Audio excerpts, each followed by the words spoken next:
Hello, my name is Christopher Stern. For those who don't know, I have worked with International Development Exchange this semester as a Learning and Evaluation Fellow.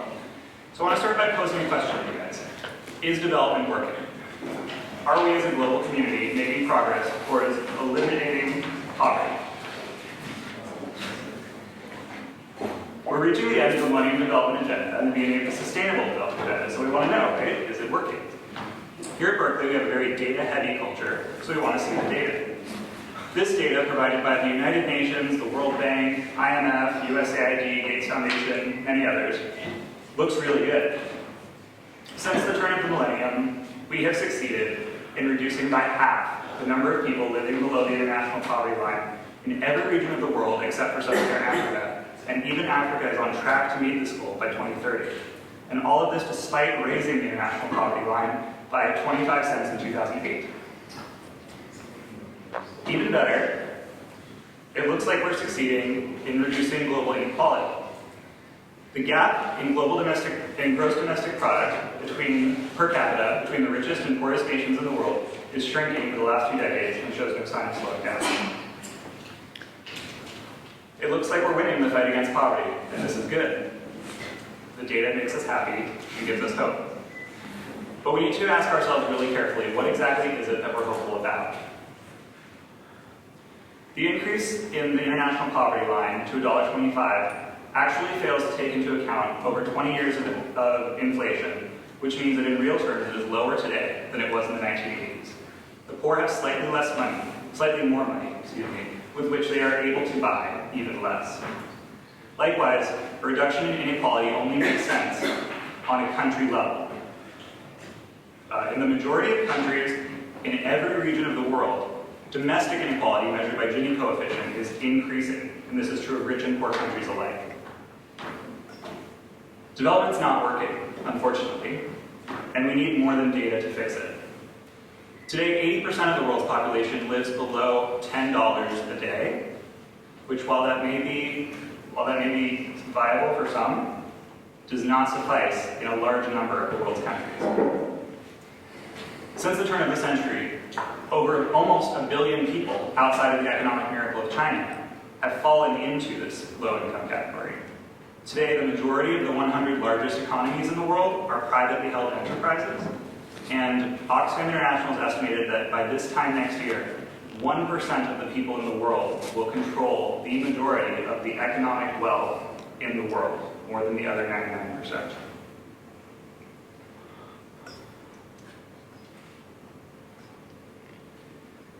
We've tried to alleviate this problem by taking on an evidence-based approach, but this is proved problematic. This evidence-based approach is grounded in a logic of cost-effectiveness and accountability to donors, which, while noble, forces us to focus on myopic metrics.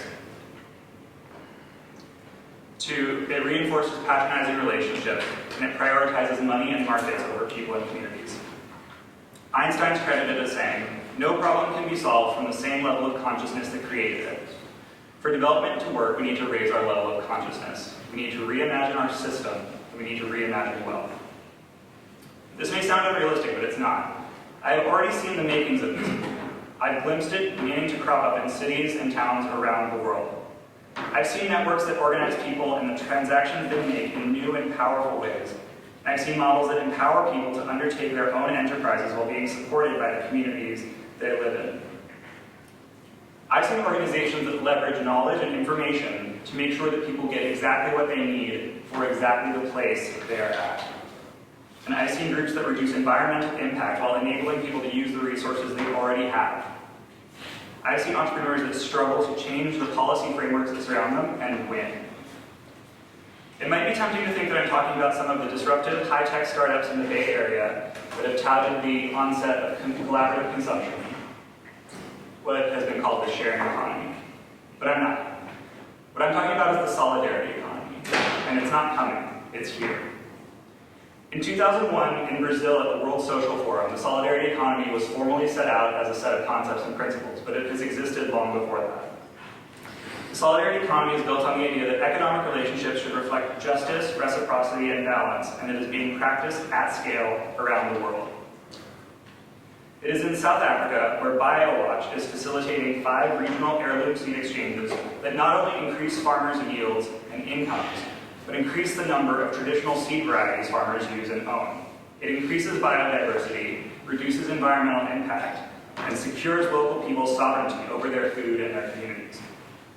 BioWatch also takes their activism to the courts, where they face large multinational corporations and win. This sets legal precedents that preserve access to legal systems for social interest groups and reduce the influence of private special interests. The solidarity economies in Mexico, or Desarrollo Económico y Social de los Mexicanos Indígenas, or DESMI, supports over 200 community development committees that have not only created sustainable livelihoods for numerous members of the Zapatista Liberation Front, but has successfully revived traditional Maya economic models of barter and collective work. These models have been reproduced and recognized around the world and now support social movements. It is also in Nepal, where Nadi Chetna Kendra is partnered with over 35,000 women to pool their savings, lend credit to one another, and make grants that support projects in their own communities, advancing their own priorities. These cooperatives now control over $4 million in funds that they have raised entirely by these women with no external funders. They are so powerful that they have successfully lobbied to change the Nepali tax code regarding nonprofits and cooperatives. And they are having measurable impact on sexism and gender-based violence by giving working-class women a forum to address national and international leaders. The solidarity economy is everywhere, and it can be here too. There are real actionable steps the organizations we work in can take to begin transforming the systems in which they operate. Cooperative ownership, participatory management, supply chain reform, and all other measures are possible, even in large-scale organizations. Through my work with International Development Exchange and the grassroots partners around the world that we work with, we have outlined a set of principles that can help organizations to implement the concepts of the solidarity economy. I'm going to list them now, and I'd love to go into them more with anyone who's inclined, but of course it's going to be a pretty brief list if we given the time frame.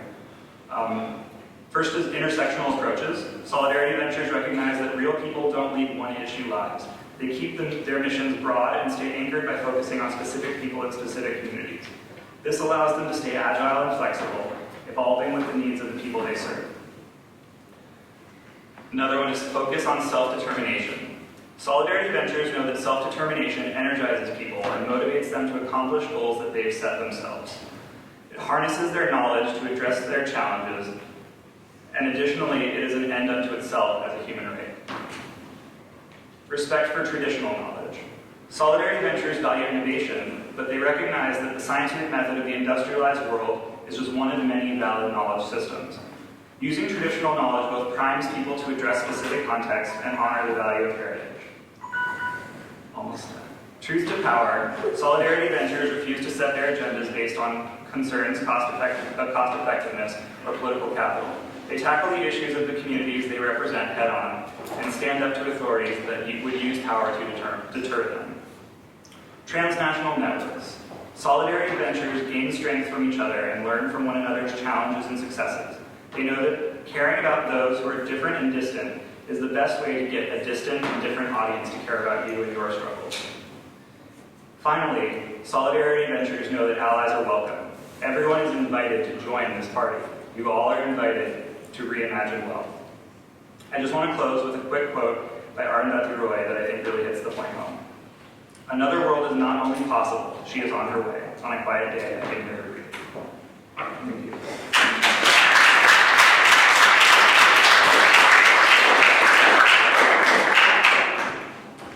Any questions? Andrew? It's hard for me not to feel kind of pessimistic about the general will, of these big institutions that you mentioned. And kind of moving forward, just given those things you stated in your introduction about all the reasons why there are kind of these incentives to not redesign how we evaluate things. Where do you get, or how do you not fall into a sense of pessimism? There's a really great film called Home by Jan Arthur Bertrand, famous for photographer in which the narrator, who's Glenn Close in the English version, says, I can't afford to be pessimistic. Truly, when I think about these things, I look at who they benefit, and I see inequality skyrocketing to the benefit of a circle that is shrinking every day that I really don't see myself in the long term. So I don't think that many of us, if any of us, can really afford to stay wedded to this model for too much longer. Even on mainstream media outlets, it's becoming increasingly acknowledged that inequality is not going to be sustainable, and even if growth is your priority, rampant inequality is hampering growth. So I think that we are reaching a point where people are ready for a change. Any more questions?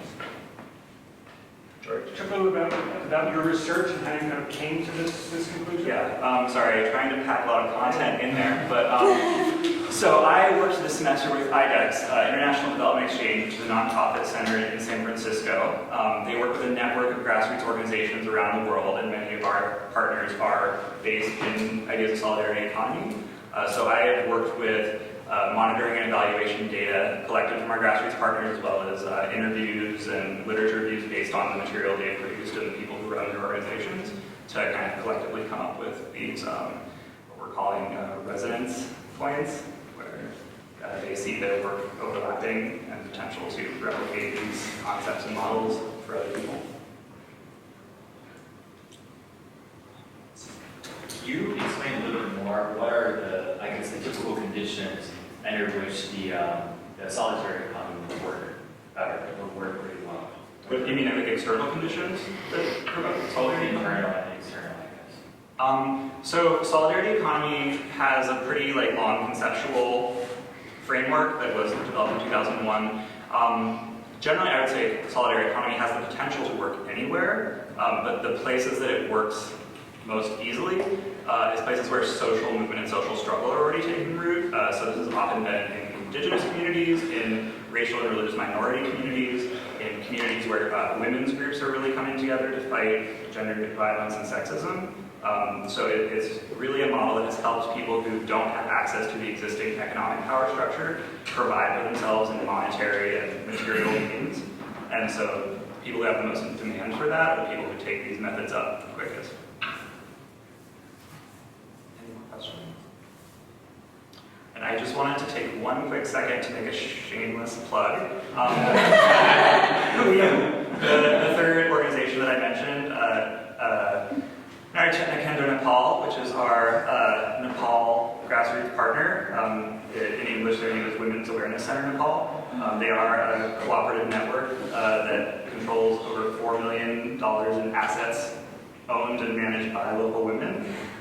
If you are looking for specific organizations with a good track record to donate towards relief efforts from the Nepal earthquake, they are an excellent partner. You can go to idex.org, and on the homepage there's a link to a newly set up Nepal Relief and Resilience Fund that will ensure 100% of donations go to Women's Awareness Center Nepal. They are embedded in the community, and they will be there throughout not only reconstruction, but continued resilience. So, thank you very much.